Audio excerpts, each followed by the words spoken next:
Svarbu kaimo plėtros programos projektų vykdytojams. Iki galutinio mokėjimo prašymo pateikimo liko 2 savaitės. Nacionalinė mokėjimo agentūra dar kartą primygtinai primena įgyvendinantiems projektus pagal Lietuvos kaimo plėtros 2014–2020 metų programą, užbaigiant kaimo plėtros programos laikotarpį. 2025 metų rugsėjo 30 diena yra paskutinė diena, kuomet agentūra priims projektų įgyvendinamų pagal šios programos priemonės mokėjimo prašymus. Primintina, kad kaimo plėtros programos laikotarpis ir visos lėšos pagal šią programą projektus vykdantiems paramos gavėjams turi būti išmokėtos iki 2025 metų gruodžio 31 dienos, o vadovaujantis kaimo plėtros programos administravimo taisyklėmis, galutiniai mokėjimo prašymai agentūrai turės būti pateikti per šį mėnesį iki 2025 metų rugsėjo 30 dienos. Tai paskutinė diena, kai visi kaimo plėtros programos projektai turi būti baigti įgyvendinti ir paskutiniai mokėjimo prašymai bei galutinės projekto įgyvendinimo ataskaitos pateiktos agentūrai, taigi susitvarkyti ir pateikti visus dokumentus agentūrai beliko 2 savaitės. Pavėluotai teikiami mokėjimo prašymai nepriimami.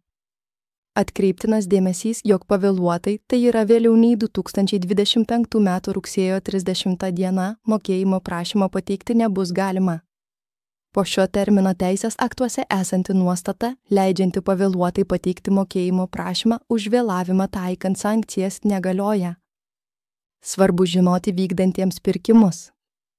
Kaip nustatyta projekto vykdytojo pretenduojančio gauti paramą iš Europos žemės ūkio fondo kaimo plėtrai, prekių, paslaugų ar darbų pirkimo taisyklėse, pirkimų procedūros privalo būti vykdomos, kai įsigyjamų prekių ir paslaugų pirkimo vertė lygi arba yra didesnė kaip 70 000 eurų be PVM, o įsigyjamų darbų, jeigu pagal priemonių įgyvendinimo taisyklės numatytas jų finansavimas, vertė lygi arba yra didesnė kaip 174 000 eurų be PVM.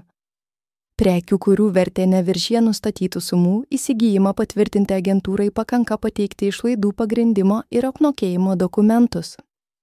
Pabrėžtina, kad tais atvejais, kai kelios investicijos įsigyjamas tais pačiais metais ir jų prekių skaitmeninių kodų, nurodytų bendrojo viešųjų pirkimų žodyno sistemoje, pirmieji 3 skaitmenys sutampa, jų vertė turi būti sumuojama, o pasiekus ar viršijus aukščiau minėtas sumas būtina vykdyti konkursą.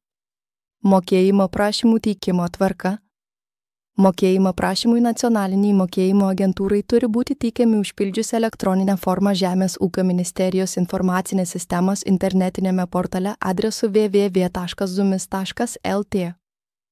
Kartu su mokėjimo prašymų paramos gavėjas privalo pateikti galutinę projekto įgyvendinimo ataskaitą, taip pat finansinės atskaitomybės dokumentus, pažymą apie žemės ūkio veiklos subjekto pajamas per praėjusius kalendorinius metus, paskolos sutartis, įsigytų investicijų pagrindimą ir apmokėjimą patvirtinančius dokumentus, kitus atitinkamos priemonės įgyvendinimo taisyklėse bei paramos paraiškoje nurodytus dokumentus. Svarbu. Kai dokumentai teikiami įgalioto asmens, labai svarbu pasitikrinti, ar turimi įgaliojimai yra galiojantys.